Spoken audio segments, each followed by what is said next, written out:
Puji Tuhan, saya sampaikan selamat pagi dan salam sejahtera dalam Tuhan Yesus Kristus. Haleluya. Tentunya kita bersyukur, kita beribadah pagi ini karena kita mengenal Yesus adalah Tuhan yang patut dipuji dan disembah.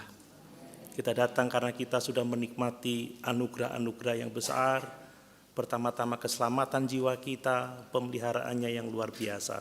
Sungguh mari kita memberikan hati kita, telinga kita, untuk mendengar firman supaya kita dibentuknya menjadi pribadi-pribadi yang sungguh-sungguh mentaati Dia. Mari kita membaca di dalam Injil Lukas pasal 23. Lukas pasal 23 ayat 1 sampai ayat yang ke-12. Lukas pasal 23 ayat 1 sampai ayat yang ke-12, demikian firman Tuhan. Lalu bangkitlah seluruh sidang itu dan Yesus dibawa menghadap Pilatus. Di situ mereka mulai menuduh Dia, katanya. Telah kedapatan oleh kami bahwa orang ini menyesatkan bangsa kami dan melarang membayar pajak kepada Kaisar. Dan tentang dirinya ia mengatakan bahwa ia adalah Kristus, yaitu Raja. Pilatus bertanya kepadanya, "Engkaukah Raja orang Yahudi?" Jawab Yesus, "Engkau sendiri mengatakannya." Kata Pilatus kepada imam-imam kepala dan seluruh orang banyak itu, "Aku tidak mendapati kesalahan apapun pada orang ini." Tetapi mereka makin kuat mendesak, katanya. Ia menghasut rakyat dengan ajarannya di seluruh Yudea. Ia mulai di Galilea dan sudah sampai ke sini. Ketika Pilatus mendengar itu, ia bertanya, "Apakah orang itu seorang Galilea?" Dan ketika ia tahu bahwa Yesus seorang dari wilayah Herodes, ia mengirim dia menghadap Herodes yang pada waktu itu ada juga di Yerusalem. Ketika Herodes melihat, ia sangat girang, sebab sudah lama ia ingin melihatnya, karena ia sering mendengar tentang dia. Lagi pula ia mengharapkan melihat bagaimana Yesus mengadakan suatu tanda. Ia mengajukan banyak pertanyaan kepada Yesus, tetapi Yesus tidak memberi jawaban apapun. Sementara itu imam-imam kepala dan ahli-ahli Taurat maju ke depan dan melontarkan tuduhan-tuduhan yang berat terhadap Dia. Maka mulailah Herodes dan pasukannya menista dan mengolok-olokkan Dia. Ia mengenakan jubah kebesaran kepadanya, lalu mengirim Dia kembali kepada Pilatus. Dan pada hari itu juga bersahabatlah Herodes dan Pilatus. Sebelum itu mereka bermusuhan. Puji Tuhan. Minggu lalu kita telah belajar bersama-sama mengenai orang-orang Yahudi yang menghakimi Yesus. Mereka berbuat jahat kepada Yesus, menuduhnya sebagai penghujat, memukulnya, menganiayanya. Tetapi mereka lupa, mereka tidak tahu bahkan bahwa Yesus yang mereka hakimi pada waktu kedatangannya kembali, Dia akan menghakimi semua orang berdosa. Amin. Mari kita jangan sampai kita melakukan kesalahan yang sama, kita menolak Yesus, kita menghakimi Yesus, kita mencaci maki Yesus yang adalah Tuhan dan Juru Selamat umat manusia, yang adalah Raja di atas segala raja, yang satu saat akan datang untuk menghakimi semua orang berdosa. Jadilah orang-orang yang sungguh-sungguh percaya dan mengasihi Tuhan. Amin. Sebab kita akan berbahagia dengan perbuatan kita itu. Nah, pagi ini saudara kita melihat kisah persidangan Yesus di hadapan Pilatus dan Herodes. Bagaimana orang-orang Yahudi, imam-imam kepala, pemimpin-pemimpin agama menghadapkan Yesus kepada Pilatus, sebab hanya Pilatus yang dapat menghukum mati. Karena orang Yahudi tidak diberi kuasa untuk menghukum mati rakyatnya. Mereka harus menghadapkan Yesus kepada Pilatus supaya Yesus dapat dihukum mati, saudara. Dan tentunya yang namanya persidangan itu harus menghasilkan keputusan. Amin. Apakah sidang itu akan menyatakan Yesus bersalah atau dia benar? Apakah sidang itu akan melepaskan Yesus atau akan menghukum Yesus? Dan dari kisah itu, saudara, saya mengajak kita belajar bersama-sama bahwa semua orang yang berjumpa dengan Yesus pada akhirnya harus mengambil keputusan terhadap Yesus. Amin. Amin. Saudara, tidak ada yang namanya bersikap netral terhadap Yesus. Kita yang mendengar Yesus, kita yang telah berjumpa Yesus melalui berbagai macam cara, bisa karena penginjilan secara pribadi, bisa karena pemberitaan firman Tuhan, atau bisa karena diskusi, atau saudara menonton YouTube, atau cara-cara yang lain, entah saudara sadar atau tidak. Ketika Bapak Ibu berjumpa dengan Yesus, maka kita semua harus memutuskan apakah dia Tuhan atau Juru Selamat, ataukah dia manusia biasa. Amin. Apakah kita akan menerimanya sebagai Tuhan dan Juru Selamat kita, atau kita mau menolaknya dan mengusir dia dari dalam kehidupan kita. Mari kita akan melihat bersama-sama, saudara. Ada contoh negatif dari 3 orang yang menolak Yesus yang tidak boleh kita ikuti. Sebab kalau kita menolak, kita akan binasa untuk selama-lamanya. Amin. Yesus menjadi teladan yang terbesar bagi kita, bagaimana dia adalah Allah yang menjadi manusia, yang taat kepada Bapa, taat sampai mati di atas kayu salib. Saya mau mengingatkan bahwa setiap keputusan kita kepada Yesus, atau apa yang akan kita buat terhadap Yesus, itu adalah keputusan yang sangat-sangat penting dan akan menentukan nasib kekal kita, saudara. Kalau kita berjumpa dengan Yesus, berjumpa dengan firman-Nya seperti pagi ini, saudara menerimanya dan memilih untuk mentaatinya, kita akan berbahagia karena perbuatan kita itu. Amin. Karena kita diberkatinya dan akan menikmati kehidupan yang kekal.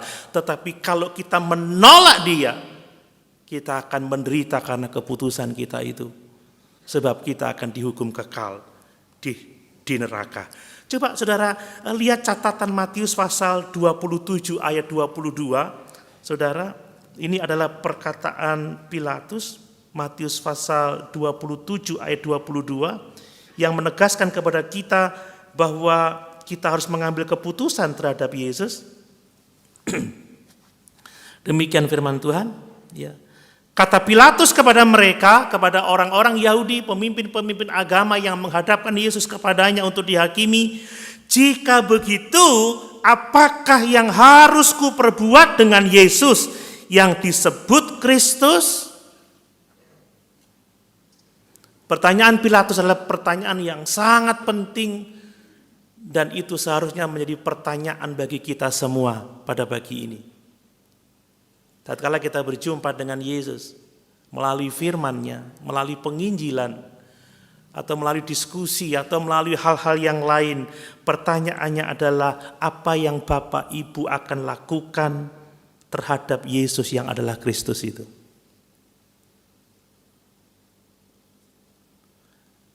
Apakah sikap Bapak Ibu kepada Yesus? Apakah Bapak Ibu akan sungguh-sungguh menerimanya sebagai Tuhan dan Juru Selamat, atau menolaknya? Apakah Bapak Ibu akan mengamenkan firman-Nya atau menolaknya? Kita tidak bisa bersikap netral, saudara. Saat firman diberitakan hanya ada 2 pilihan. Percaya, menerima, atau menolaknya. Mari kita menjadi orang-orang yang berbahagia karena kita menerima Yesus. Amin. Ingat kata firman Tuhan, barang siapa mendengar perkataanku, menerimanya, melakukannya, dia berbahagia. Tetapi barang siapa yang menolak perkataanku dan mengabaikannya, dia akan menderita untuk selama-lamanya. Mari saudara, ada beberapa karakter yang dikemukakan dalam kisah ini saudara. Ada 3 karakter jahat yang menolak Yesus, dan orang-orang ini mengajar kepada kita untuk kita tidak mengikuti teladan mereka. Dan yang keempat adalah Yesus sendiri yang seharusnya menjadi teladan bagi kita akan ketaatan kepada Tuhan. Amin. Mari, saya mengajak kita melihat yang pertama saudara, tentang orang-orang yang menolak Yesus supaya kita tidak meneladani perbuatan mereka itu. Nah, yang pertama adalah pemimpin-pemimpin agama Yahudi, saudara.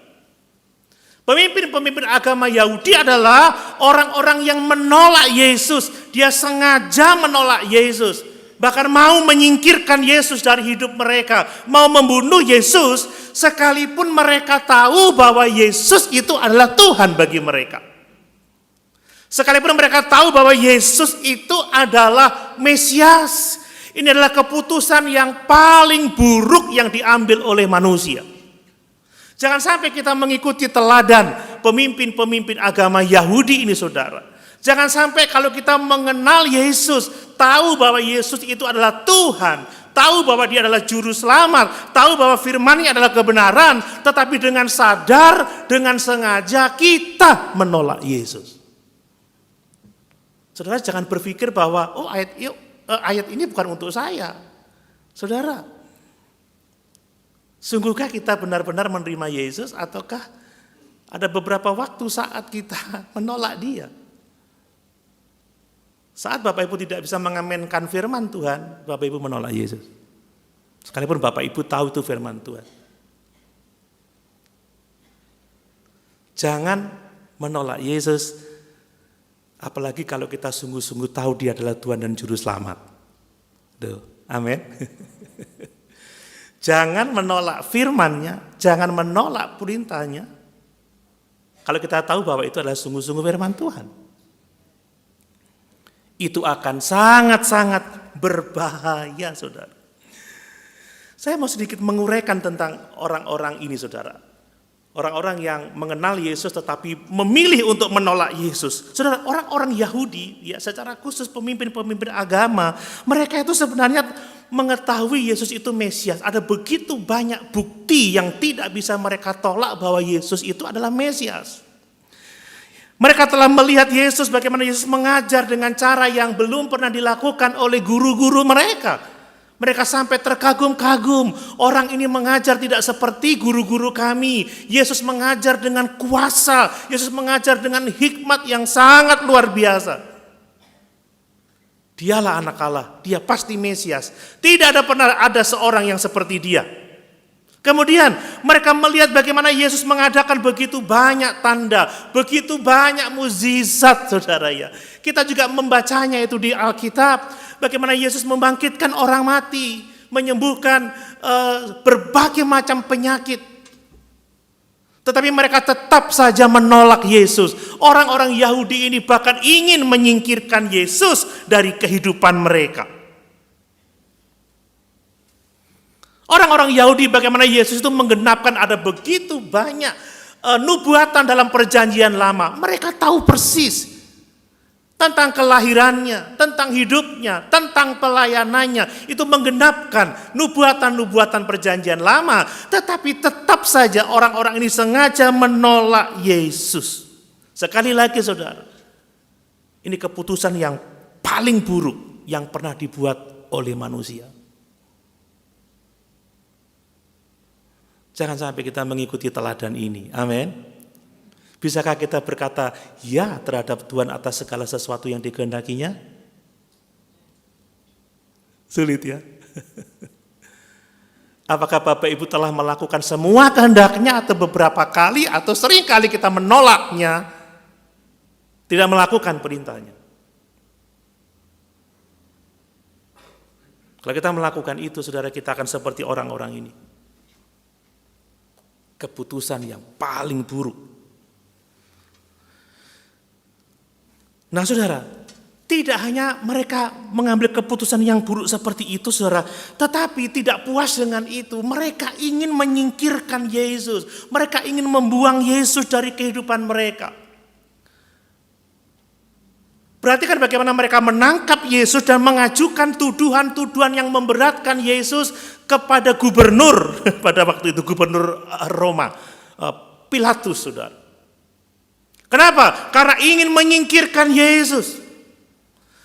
Ada banyak juga orang sekarang yang tidak hanya menolak Yesus, tetapi ingin menyingkirkan Yesus dari kehidupannya. Tidak mau melihat dia lagi, tidak mau mendengar firman-Nya lagi. Ingat, Paulus mengatakan di hari-hari terakhir ada banyak orang yang mengumpulkan guru-guru palsu. Mereka mau mencari berita-berita, khotbah-khotbah yang menyenangkan telinganya. Mungkin itu tentang prosperity, mungkin itu tentang sesuatu yang lain, tetapi mereka tidak mau Injil Yesus Kristus.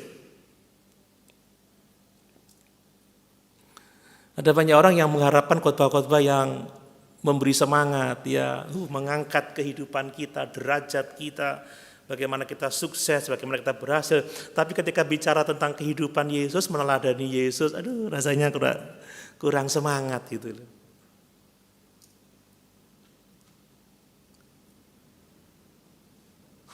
Kita mau semangat untuk semua yang dikatakan oleh Yesus. Amin, Bapak Ibu.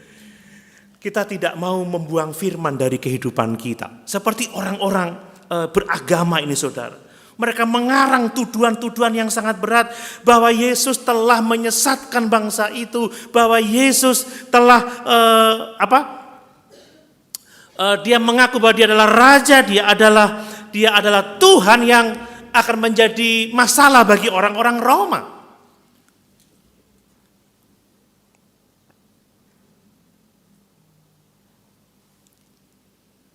Saudara, dua tuduhan yang pertama ini salah, ya. Salah menuduh Yesus kalau dia menyesatkan bangsa Yahudi. Kalau kita membaca kitab-kitab Injil, Yesus memberitakan kebenaran. Amin. Ini tuduhan yang jahat sekali.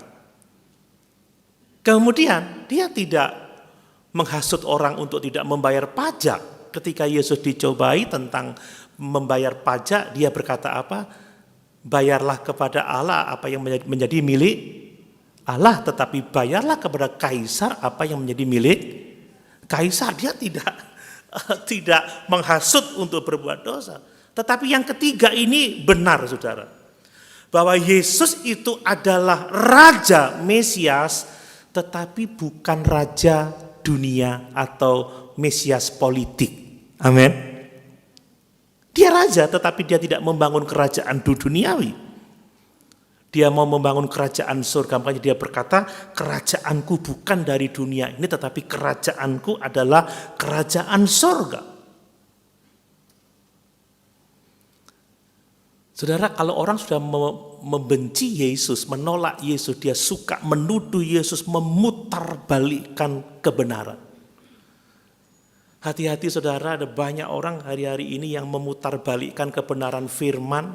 Firman ditafsirkan dengan salah, dengan keliru, diajarkan sehingga membuat kita tidak berjumpa dengan Yesus yang sesungguhnya. Bapak Ibu, Yesus itu adalah Allah dan dia adalah manusia. Amin.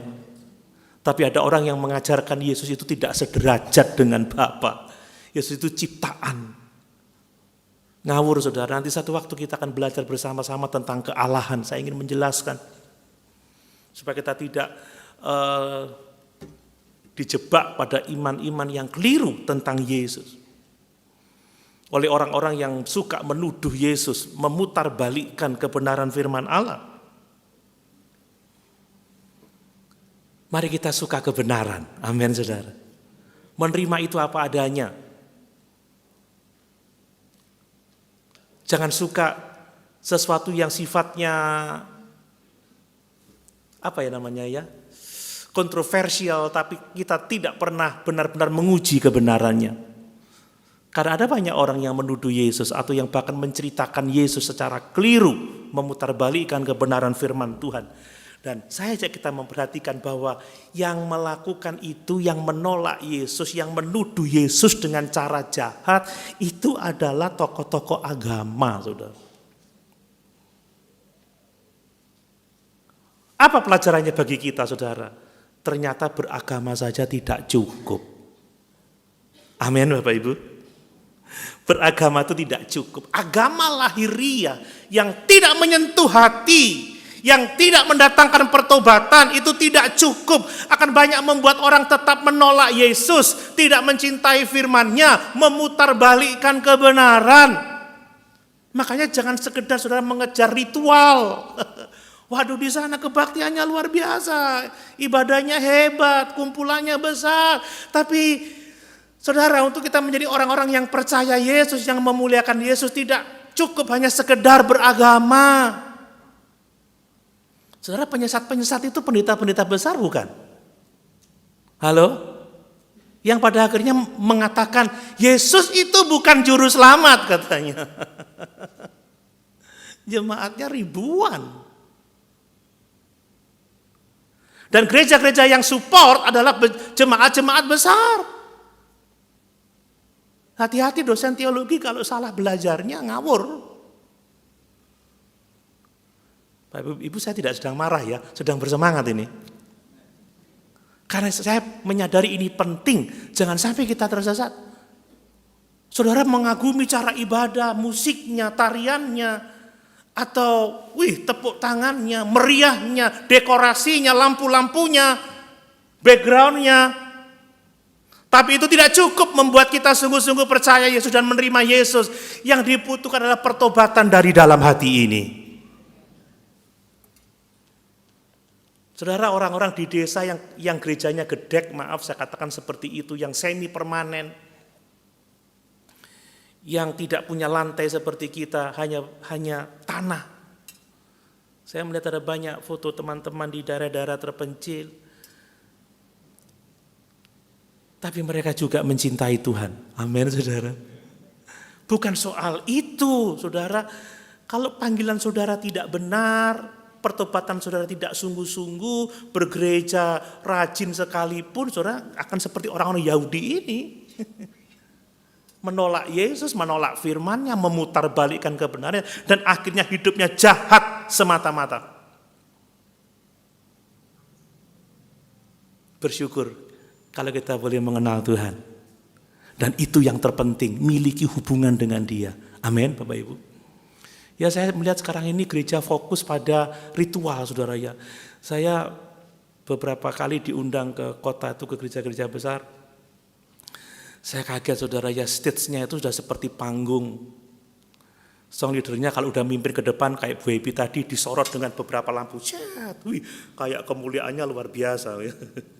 Kemudian ada asap keluar. Background-nya ini luar biasa, membuat merinding. Sampai-sampai saya menyanyi, merinding bulu romaku. Kayak membangun semangat keagamaan, membuat kita senang di situ. Tapi sekali lagi, beragama saja tidak cukup.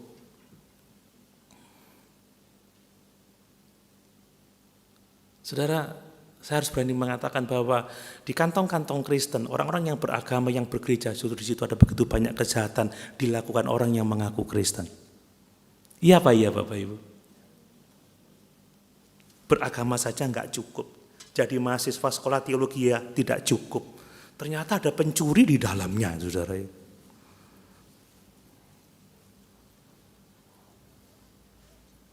Ada berapa yang diskors?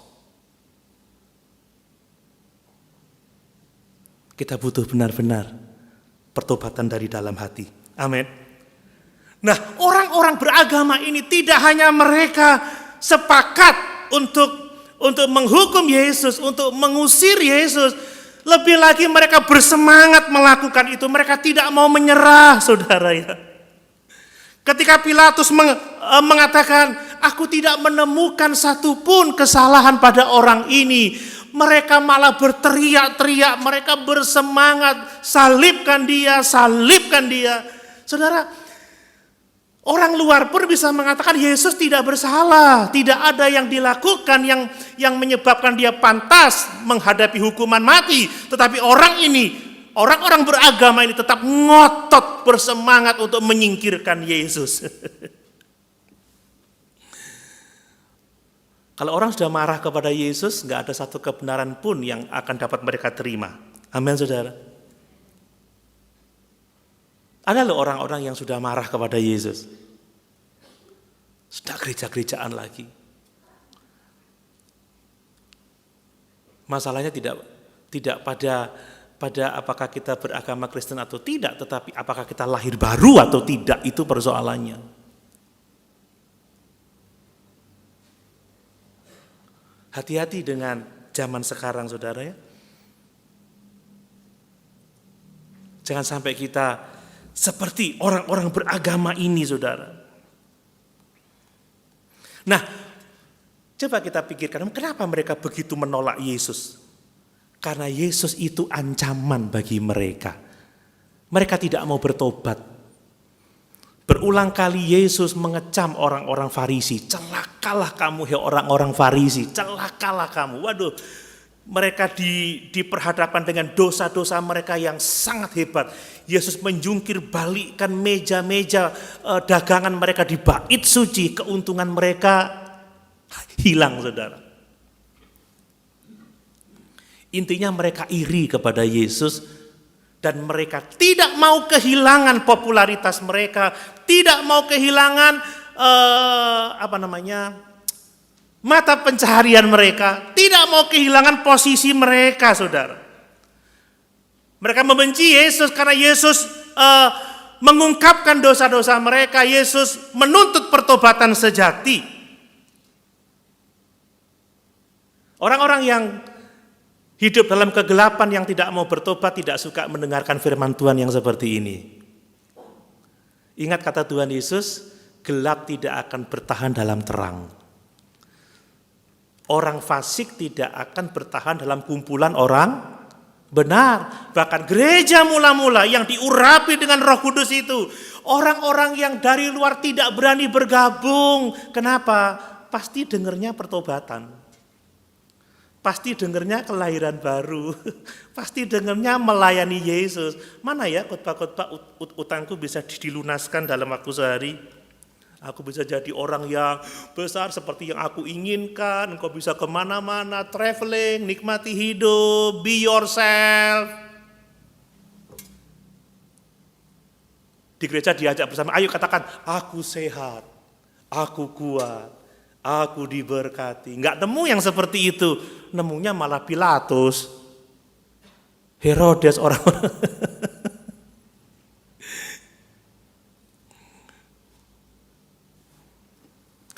Bapak Ibu, banyak orang sekarang membenci Yesus karena tidak tahan ditegur oleh Yesus. Banyak orang menolak Yesus karena tidak tahan mendengarkan kebenaran. Orang tidak mau bertobat. Apa sih kok? Berminggu khotbah pertobatan tok ae.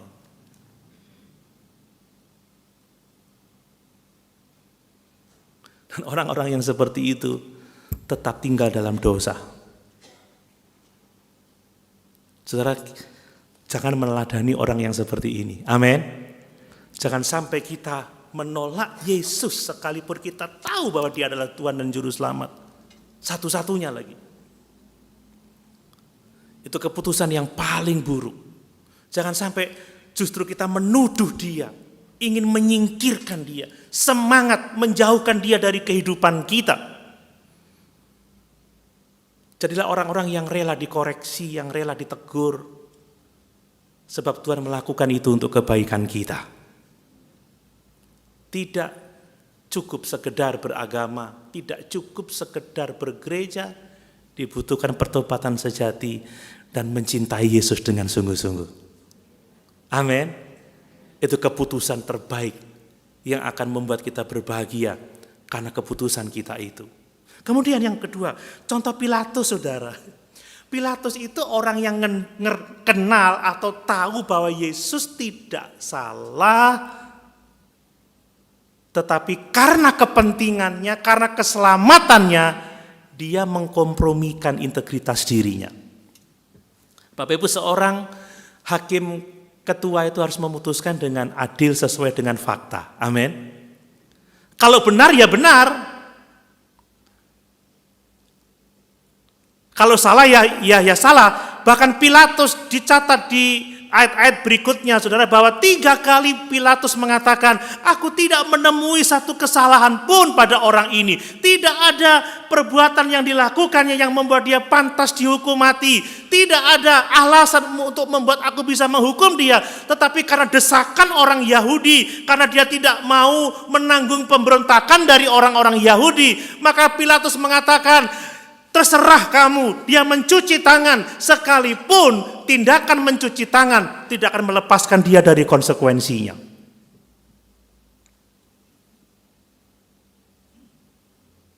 Bapak Ibu, ini keputusan yang mengerikan. Pilatus adalah seorang politikus yang jahat. Ya. Dia hanya bertindak untuk kepentingannya sendiri. Dia berkali-kali melakukan tindakan-tindakan yang sangat dibenci oleh orang-orang Yahudi. Jadi Pilatus ini benci sama orang Yahudi, orang-orang Yahudi juga benci sama Pilatus, saudara. Intinya seperti ini ya, supaya tidak terlalu panjang. Pilatus tidak membebaskan Yesus, sekalipun dia tahu bahwa Yesus itu benar, tetapi tetap menyerahkan Yesus untuk dihukum, supaya dia tidak kena masalah politik, tidak terjadi pemberontakan. Dia tidak mau sebagai gubernur Romawi, dia kedengaran di kaisar bahwa dia gagal, tidak bisa menjaga keamanan di Yudea, saudara. Makanya dia memilih untuk menyerahkan Yesus.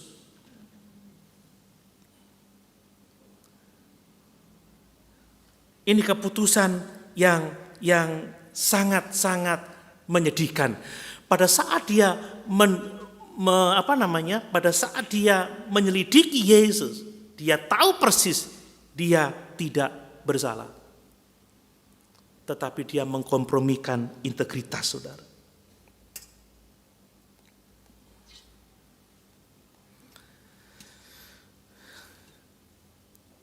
Akhirnya dia memutuskan untuk Yesus bersalah.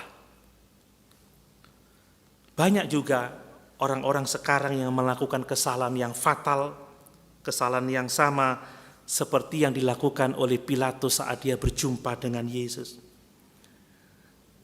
Mungkin saat dengar khotbah seperti ini kita tahu bahwa Yesus itu benar, Yesus itu berkuasa, firman-Nya itu benar, firman-Nya itu berkuasa. Tetapi kalau kita menerima, mengatakan amin, itu akan mendatangkan kerugian dalam hidup saya, maka dia mengkompromikan integritas. Saudara, ada banyak orang yang tidak taat firman karena apa? Takut jabatannya melorot. Ada banyak orang yang kenal Yesus, tahu Yesus itu Tuhan, tetapi tidak menerimanya karena apa? Takut karirnya terhambat. Atau takut dikucilkan, atau takut diusir dari masyarakat. Ada yang punya pengalaman seperti itu. Saya punya teman nih, 10 orang. Ketika saya berjumpa dengan Yesus melalui firman, saya harus bertobat, saya harus tidak mengikuti cara-cara hidup yang salah. Saya mau menyatakan saya menerima Yesus, tapi saya tidak mau kehilangan mereka. Saya nggak mau kehilangan teman. Pada akhirnya, menolak Yesus, tidak menerima Yesus seperti Pilatus. Ada berapa banyak orang Kristen yang tidak rajin beribadah, tidak mau melayani Tuhan, tidak mau mendukung pekerjaan Tuhan atau melakukan hal yang benar karena takut dirugikan. Karena itu mempengaruhi masalah finansial mereka, masalah pekerjaan mereka, hubungan dengan masyarakat dan lain sebagainya. Saudara tahu bahwa ibadah itu benar? Haleluya. Tapi kadang kalah dengan kerja bakti. Pak Pendeta izin kerja bakti. Ngomong dong sama orang-orang yang kerja bakti. Maaf ya, saya beribadah dulu, sementara saya suplai dulu kopi yang terenak di dunia, pisang goreng yang ternikmat. Kerja ini saya kasih dulu, nanti setelah kebaktian selesai saya cepat-cepat kesini untuk kerja. Masa orang nggak ngerti, saudara? Kalau mereka sembahyang, masa mau disuruh kerja bakti? Sampai investor itu bingung mau ke Indonesia. Kok banyak liburnya ya? Kerja sekian jam, istirahat sembayangnya 2-3 kali. Nah saudara hanya sembayang seminggu sekali aja kalah sama kerja bakti. Maaf ya, bukan marah ini, semangat saya ini ya. Pak Pendeta, saya karnaval, jadikan arok. Saya juga om, kendedesnya.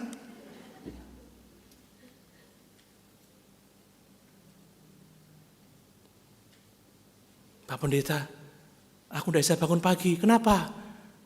Piala Dunia. Ini kayak Pilatus, saudara. Tidakkah kita mau berkorban untuk Yesus? Bangun pagi, hadapi kenyataan. Maaf ya, saya harus beribadah 2 jam. Nanti saya kembali ke sini, saya akan datang. Maafkan, karnavalnya akan lambat. Atau bisa nggak waktunya diatur?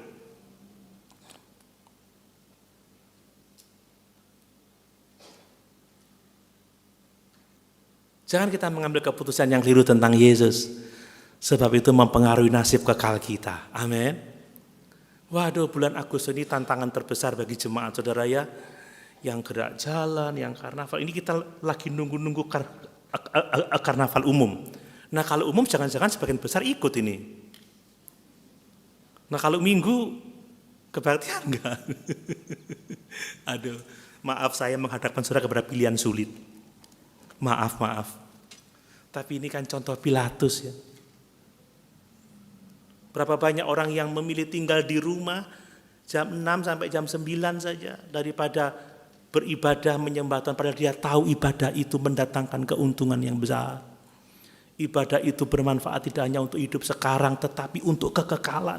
Berapa banyak orang tua yang membiarkan anak-anaknya tidur tidak beribadah. Sakno kesel apa? Nge-game semalam.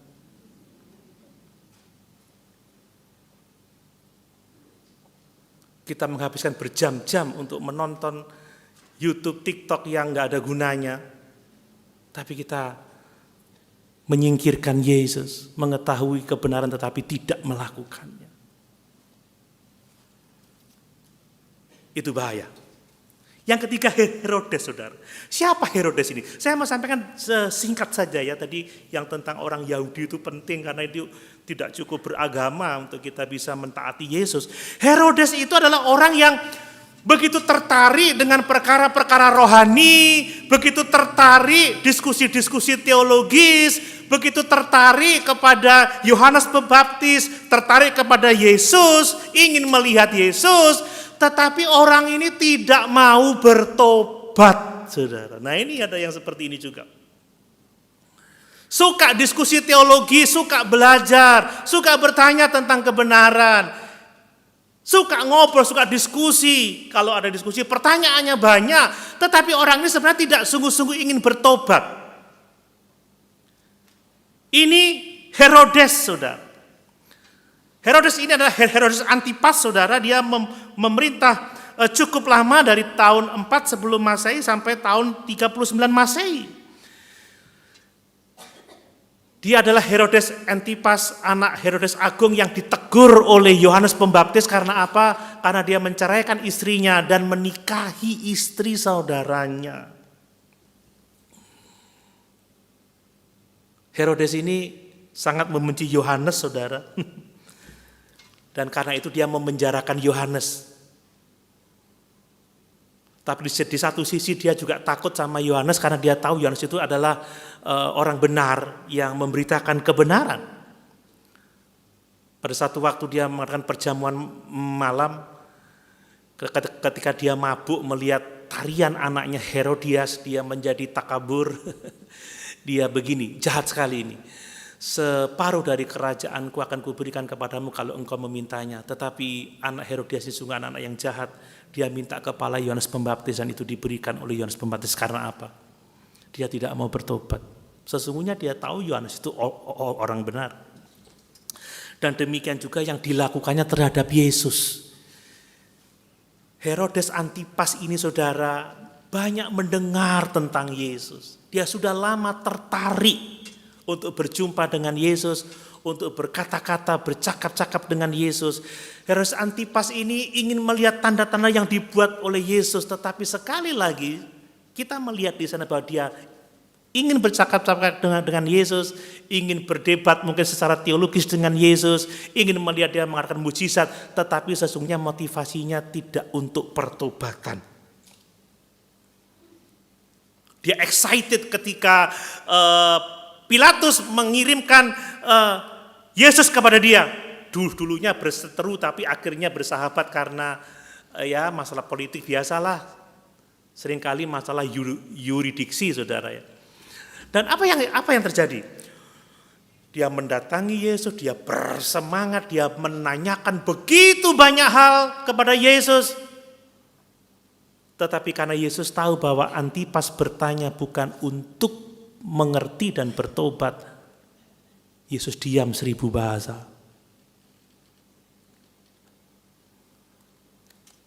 Dan karena diamnya Yesus ini menyakiti hatinya, Herodes tahu Yesus tidak salah juga.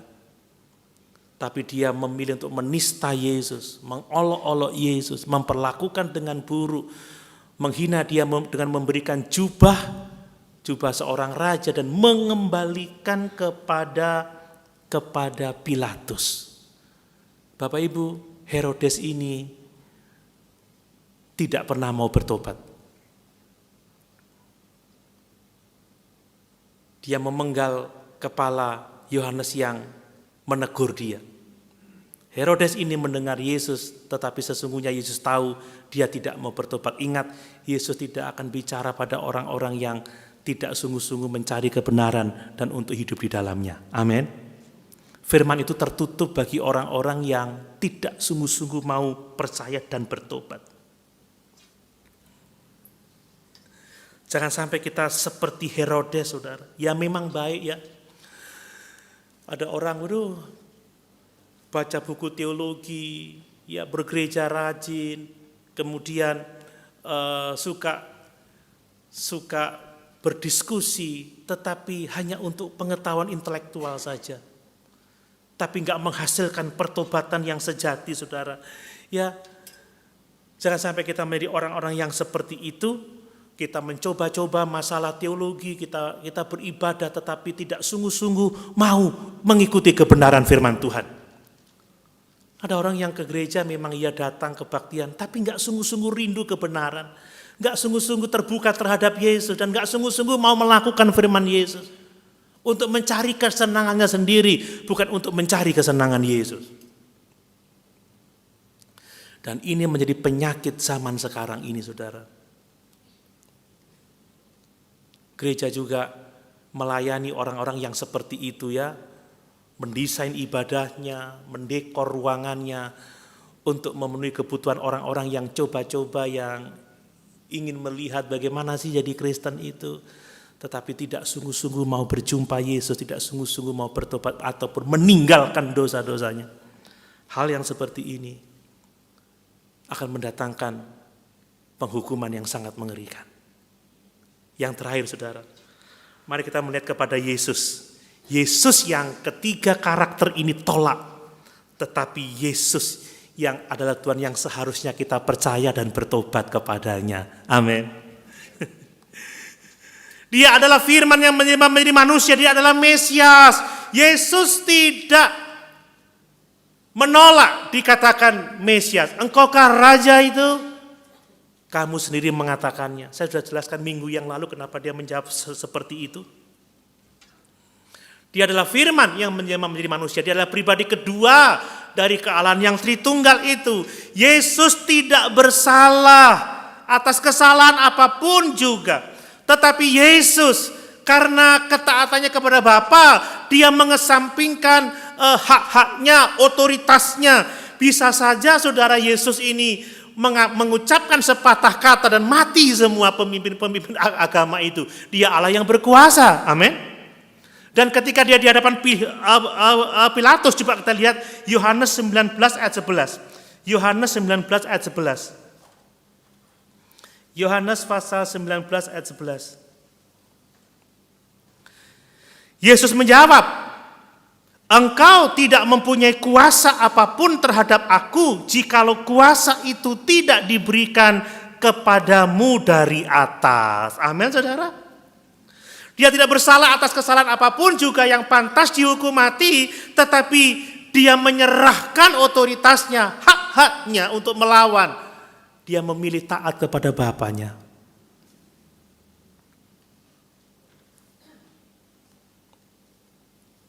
Dia memberikan kesaksian sebagai pribadi yang setia kepada misi Allah untuk menyelamatkan seluruh umat manusia yang percaya kepadanya. Dialah teladan terbesar bagi kita. Amin. Bapak Ibu siap atau tidak?